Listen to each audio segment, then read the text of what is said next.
Ladies and gentlemen, boys and girls, children of all ages, welcome to Sox on Tap. Tony, my first reaction is just fuck yes, let's go.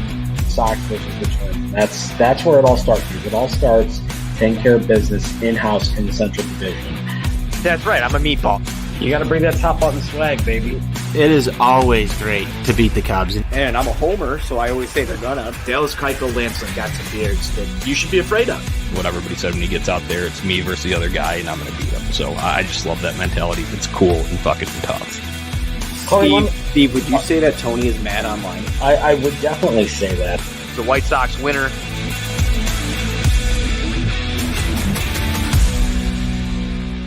White Sox fans, welcome in to Sunday Funday with Sox on Tap. I am Jonnie Nani. I've got NWI Steve alongside me here after the White Sox fall to the Astros 4-3 in the series finale. Steve, little Mickey Mouse game going out there down in Houston. What do you say?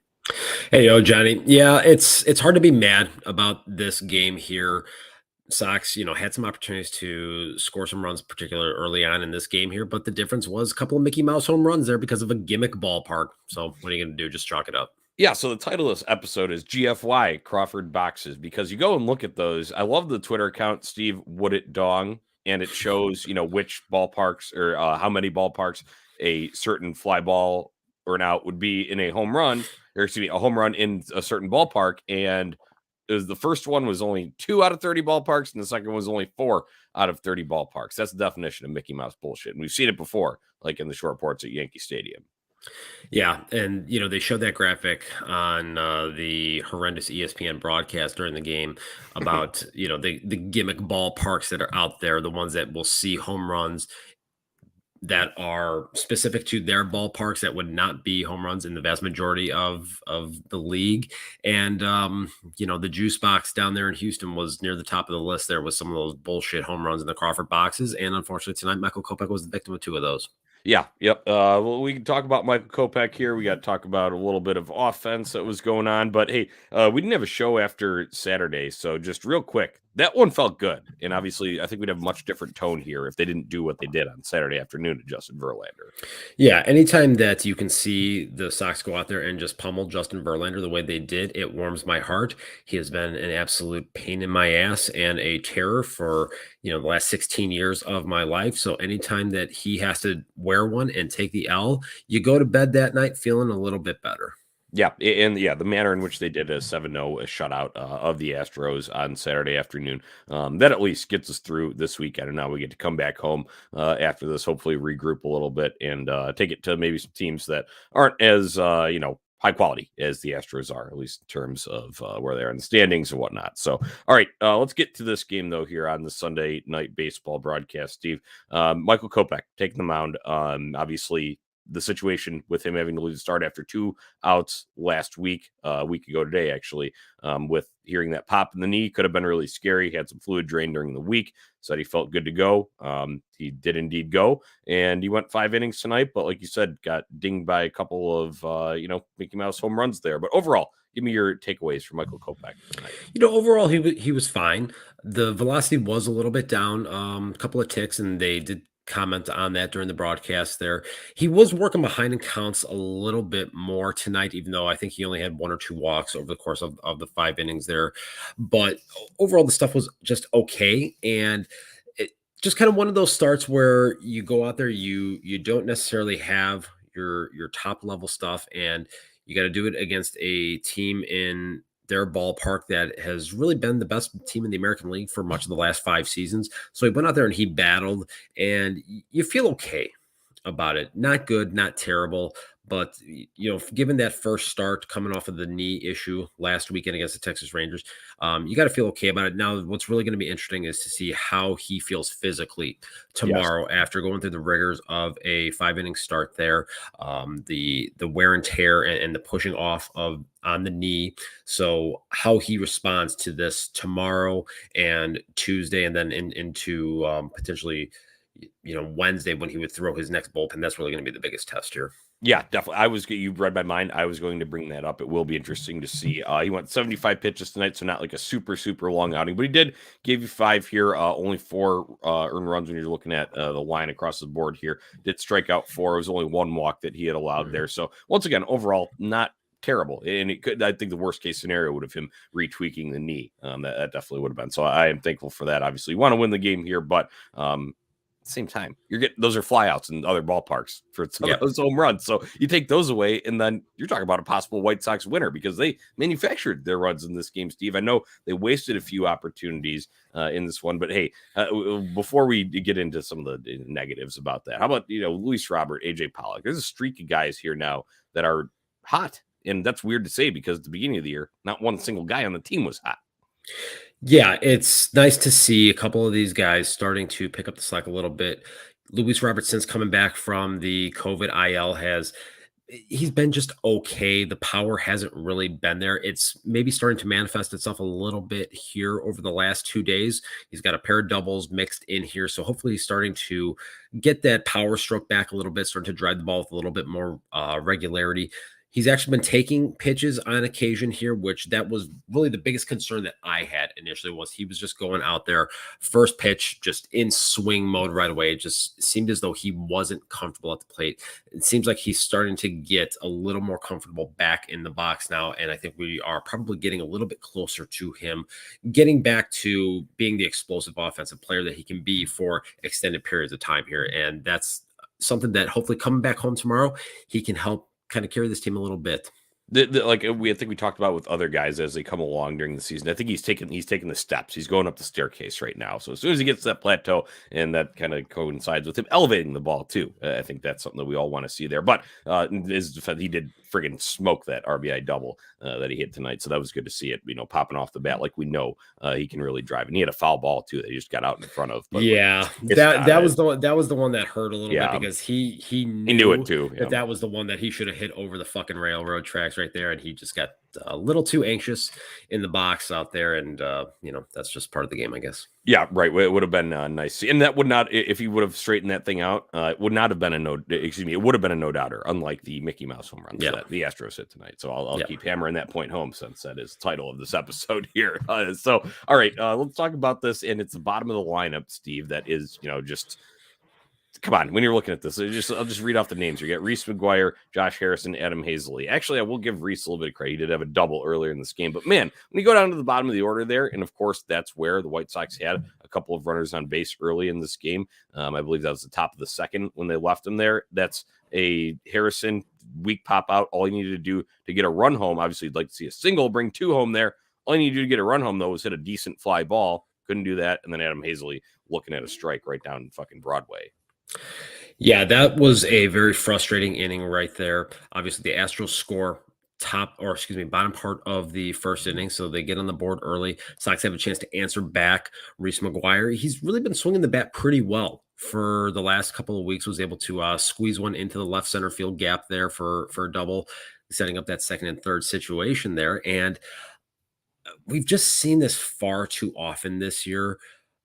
This team gets in positions where they have runners in scoring position with less than 2 outs, and the bottom part of the order coming up, guys that are not swinging the bats particularly well, and then just giving away at bats. I think that's the most frustrating thing is Josh, if you go back and if you look, that pitch that Josh Harrison swung at was, elevated up out of the strike zone. And then we see that from him too often. He just refuses to take pitches out of the strike zone. And the only hope is with TA coming back tomorrow, being at the top of the lineup, maybe, just maybe, we'll get lucky, and this is the last time we have to watch Josh Harrison step in a batter's box for the Chicago White Sox. Yeah, right. I think that's all kind of what we're looking forward to. You wrote a nice article at ontapsportsnet.com talking about another guy who can help fill this void, and it's been a topic of much conversation, and rightfully so, because he's given us a reason to do so, and that would be Danny Mendick, potentially sliding over to second base there. And you kind of outlined his numbers, what he's done to date, what the underlying metrics are. But go check that out on ontapsportsnet.com if you want a little more insight, listeners, into what the White Sox may possibly doing and what they could get out of Danny Mendick. So That's something that obviously you hope to see when you go and like you look at this. And then we're talking, top of the third, same thing. White Sox leave runners on first and second here. And who is it? Josh Harrison with the fly out at the end of that thing as well. And it's just not. It's not productive. I don't know how else to say that, Steve. You talk about this all the time, Johnny. You have to be opportunistic. Yeah. Then you go and you look at, I think it was the fourth or the fifth inning when the Sox, were able to get on the board after that Luis Robert RBI double, and Jose Abreu comes up with an opportunity to get this game tied up.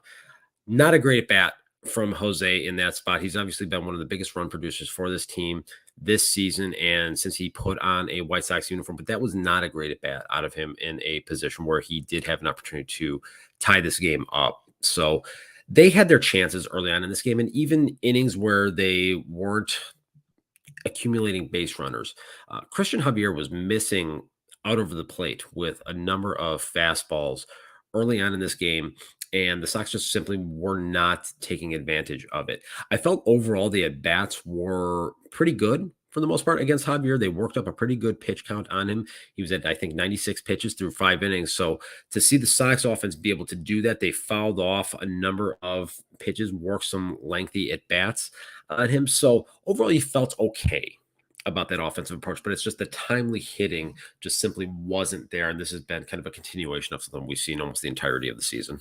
Right. Yeah. You'd like to see that. That was the fifth inning that you're talking about there when Luis Robert had driven in the run, and then that Pito instance there. White Sox were able to get a pair back in the top of the eighth, making a close game there with an AJ Pollock triple. Hey, I guess we didn't hit him out of the Crawford boxes, but we used their weird caroms for AJ Pollock to get a triple down the left field line, which is kind of weird to even see.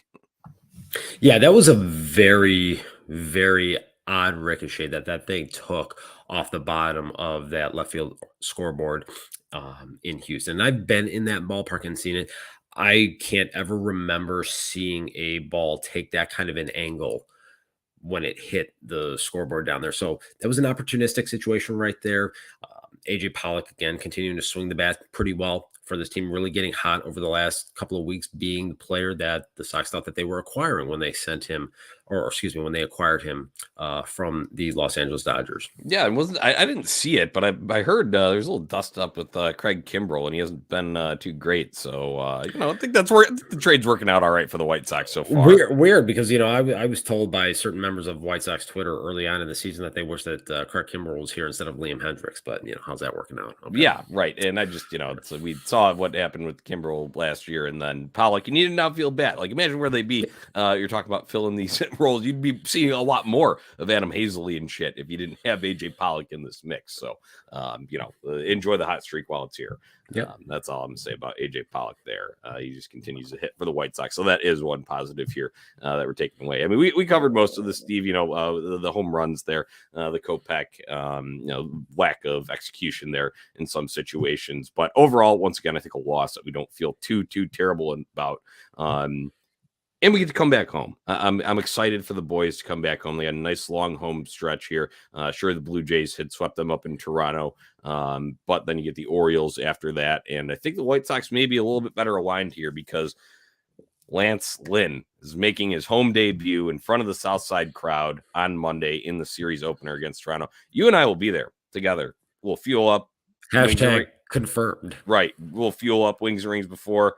Listen to ZZ Top, drink some beers in the parking lot, head in, watch the big fella shove. I can't wait, Steve. I know he's still probably not going to be where he wants to be physically, but the energy, like you and I talked about after his first start of the season, unmatched. Nobody else can get to that level of energy, and I think that's big for a White Sox team that is where they are in the standings right now. I'm very excited to see the big bastard toe the rubber tomorrow night. I just have to wonder how excited he is that his season debut has to be in the college softball uniforms tomorrow. Oh yeah, it's college softball Monday on the South Side. I'm sure Lance, he probably isn't thrilled about that, if we're being totally honest with you. But he's a gamer. He's going to want to go out there, and I'm just kind of curious. What inning do you think the first nut grab is going to be in? I'll go second inning tomorrow. Okay. Second inning, yeah. I think it was third inning last time out. Yeah, I think so. So that's really going to be interesting here. I think we may have to consult some of the crew over at On Tap Bets to see what Right. the Vegas line is on that. But you know it's coming at some point. And just like you talked about, the energy that he brings there, the fire and the passion. I mean, this is a guy that represents Chicago tough. So get that big bastard out there on the mound. Let's go. Yeah, TW. And I think, after, last week it was early when the Tigers, they obviously had an approach and they were going to jump on them. I will be interested to see what the Blue Jays approach is at this point. Obviously, the very small sample size for this year that you've got. When you're talking about, it's only one outing here. I would imagine they might be in that same kind of approach. But if they're overzealous on that and Lance can spot a little bit better, that could play into his favor to get a few more strikeouts on the board. Absolutely, and that'll be interesting to see if how Lance is going to approach that. We know he is about a 90% fastball pitcher. He will cut it, he'll sink it. He's got the four seamer, so you'll see some different variations of it. You got to kind of wonder maybe if he will try to work in a few more breaking balls tomorrow with this Toronto Blue Jays lineup. I think especially, maybe with guys like Vladimir Guerrero Jr., George Springer, guys that will be very aggressive early in counts and aggressive with intent to do damage. So that's going to be an interesting matchup to watch tomorrow. Yeah, no, I'm intrigued, but either way, just like I said, the energy, I don't know about you, but me personally, like when I wake up and I know it's a Lance Lynn, I just got a little extra pep in my step just from knowing I'm gonna be able to watch him be out there doing his thing and with all the antics and the fuck you mentality that comes with it. I don't know. It livens me up, Steve. I hope it does for you and other White Sox fans. No, 100%. We've talked about this on the show a number of times.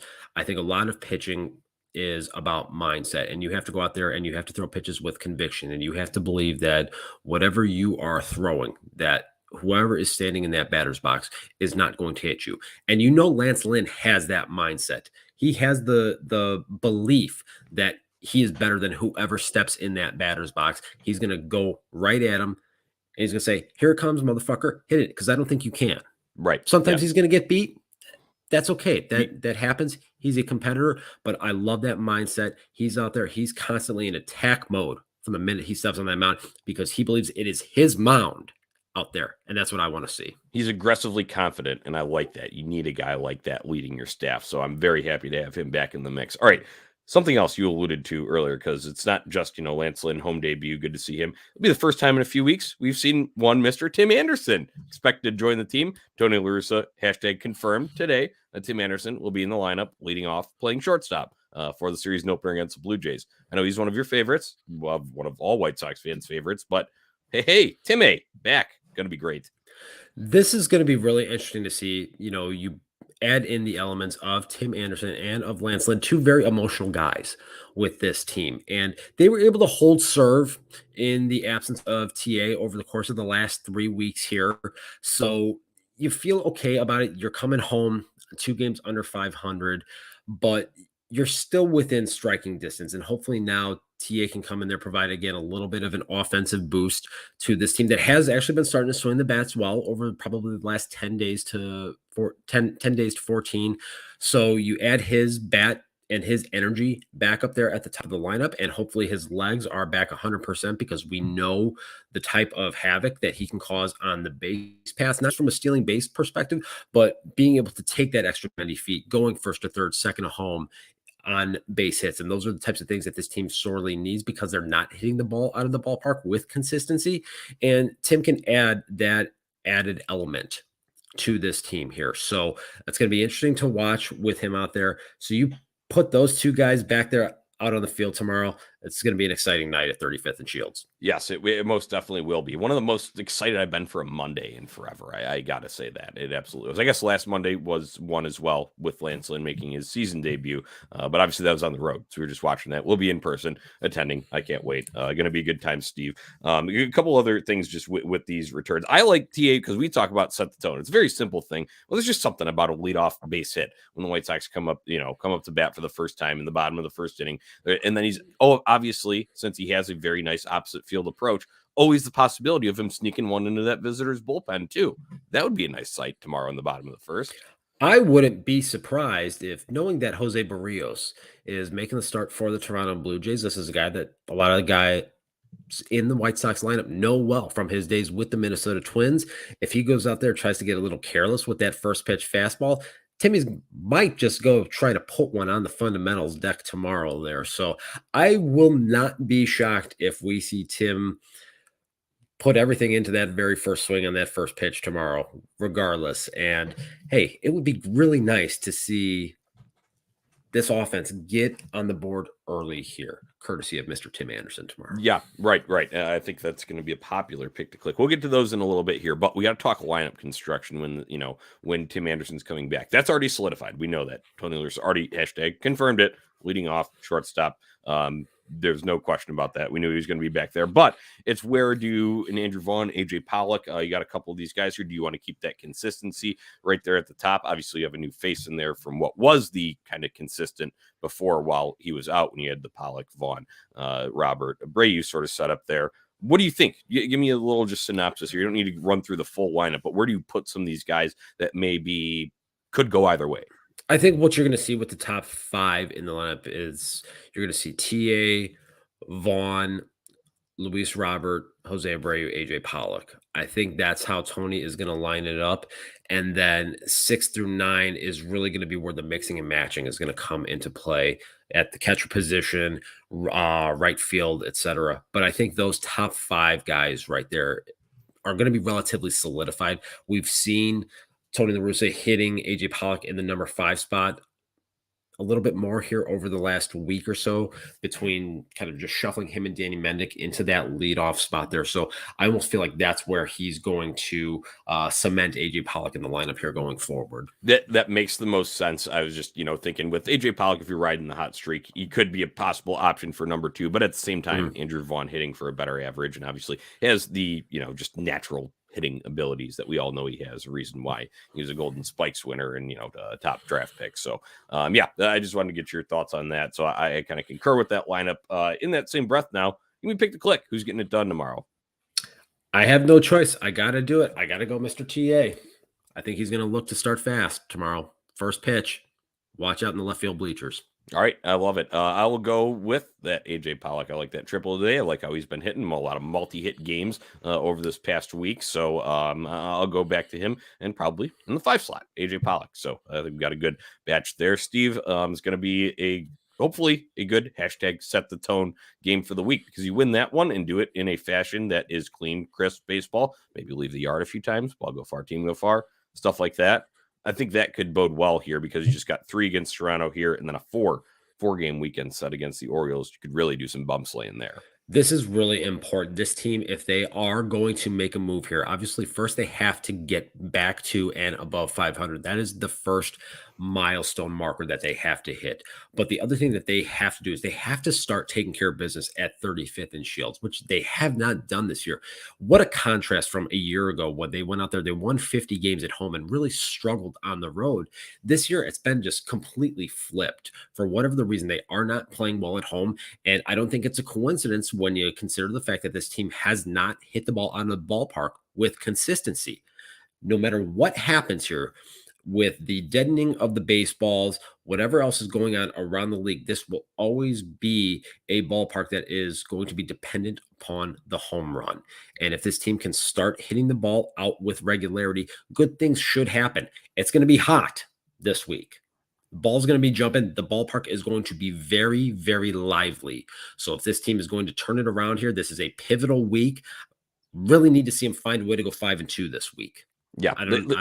I don't know how they're going to do it, what variation that's going to be, if it's going to be taking 2 against the Blue Jays and then 3 out of 4 against Baltimore, but just some combination, some way, you got to win 5 out of these 7 this week. Yep, I agree. That's a good, you said it's going to be lively, climate-wise, obviously, when you're talking about the ball jumping. It's going to be lively in the stands, Steve. I'm going to be at like 3-4 of these games. I can't wait. But whenever they go on a road trip, even like obviously this one was only like 6 games, it feels like it's been like forever since I've been back to the ballpark every single time. So we'll have the boys are back in town blasting out in Lotby. I can't wait. It's going to be a good time. So, all right, Steve, hit me with the final thought, and then we can wrap up this edition of Sox on Tap Sunday Funday. At the end of the day, you had a 4-2 road trip, which I think everybody was expecting that when it started a week ago. So Yeah, they could have found a way to win this ball game here today. Ultimately, could have had a 5-1 road trip. It didn't happen, but 4-2, you'll take that. You got to come home now, start taking care of business at 35th and Shields.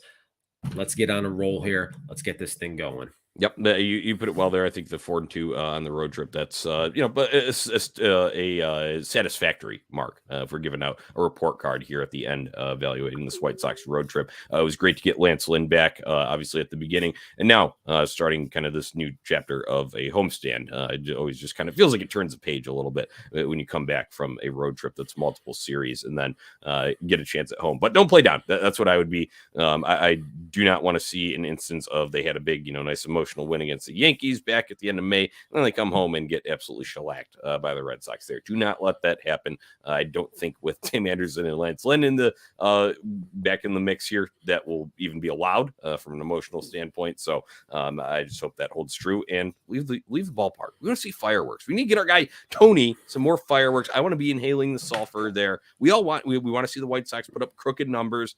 Could do that very easily. I love efficiently. crooked numbers. Right. Just do it very easily, efficiently by hitting home runs. So the White Sox should simply hit a lot of home runs this week. That's my I think that's a winning strategy from you, Jonathan, right there. I like that a lot. One other thing that is going to be interesting to keep an eye on here.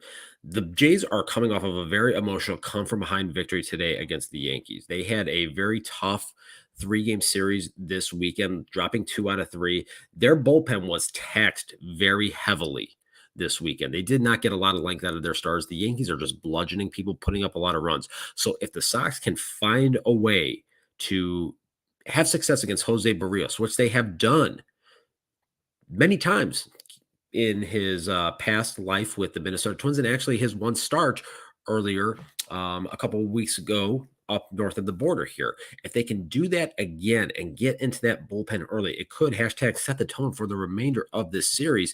And that bullpen from Toronto, not very well rested. So you might have an opportunity here to steal some games.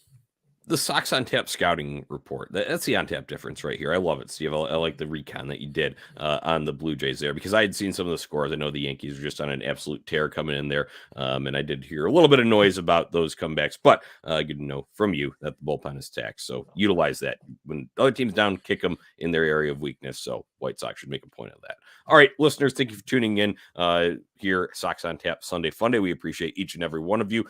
Make sure you join the comments when we do these live streams by subscribing to On Tap Sportsnet on YouTube. Get a little notification whenever we go live, and then you can jump in. We'll feature your comments here, have a little discussion about our beloved Chicago White Sox. Make sure you're visiting ontapsportsnet.com for all your Chicago sports literature and podcasting needs. Give us a follow on social media at Sox on Tap and at On Tap Sportsnet. Until next time, Steve, White Sox forever. White Sox